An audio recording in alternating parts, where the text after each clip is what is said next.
जीवन की सीख। बादल और राजा, दो घोड़ों की कहानी चुनौतियों पर काबू पाने की सीख देती प्रेरणादायक कहानी। बादल अरबी नस्ल का एक शानदार घोड़ा था। वह अभी 1 साल का ही था और रोज अपने पिता डैश राजा के साथ ट्रैक पर जाता था। राजा घोड़ों की बाधा दौड़ का चैंपियन था और कई सालों से वह अपने मालिक को सर्वश्रेष्ठ घुड़सवार का खिताब दिला रहा था।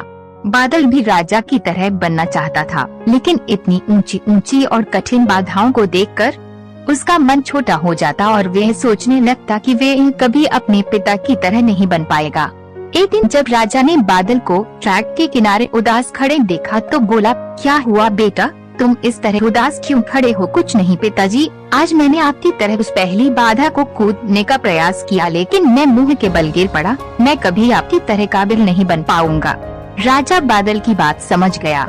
अगले दिन सुबह सुबह वो बादल को लेकर ट्रैक पर आया और एक लकड़ी के लट की तरफ इशारा करते हुए बोला, चलो बादल, जरा उसे लट के ऊपर से कूद कर तो दिखाओ। बादला हंसते हुए बोला, क्या पिताजी, वो तो जमीन पे पड़ा है, उसे कूदने में क्या रखा है? मैं तो उन बाधाओं को कूदना चाहता हूँ जिन्हें आप कूदते हैं। मैं जैसा कहता हूँ करो, राजा ने लगभग डपटते हुए कहा।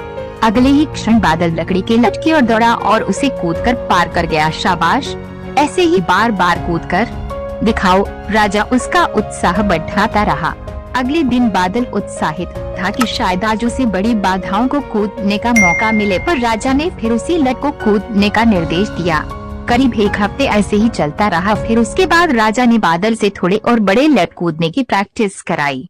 इस तरह हर हफ्ते थोड़ा थोड़ा करके बादल के कूदने की क्षमता बढ़ती गई और एक दिन वो भी आ गया जब राजा उसे ट्रैक पर ले गया।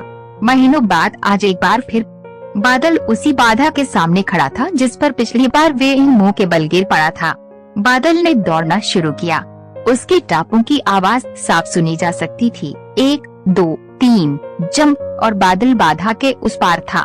आज बादल की खुशी का ठिकाना न था। आज उसे अंदर से विश्वास हो गया कि एक दिन वो भी अपने पिता की तरह चैंपियन घोड़ा बन सकता है, और इस विश्वास के बलबूते आगे चलकर बादल भी एक चैंपियन घोड़ा बना।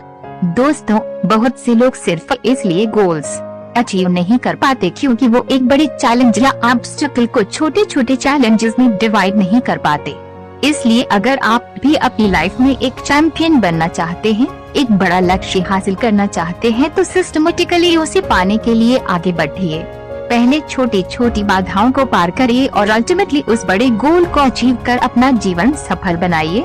Moral of the story is, जल्दी हार मत मानिए, बल्कि छोटे से शुरू करिए और प्रयास जारी रखिए। इस तरह आप उस लक्ष्य को भी प्राप्त कर पाएंगे जो आज असंभव लग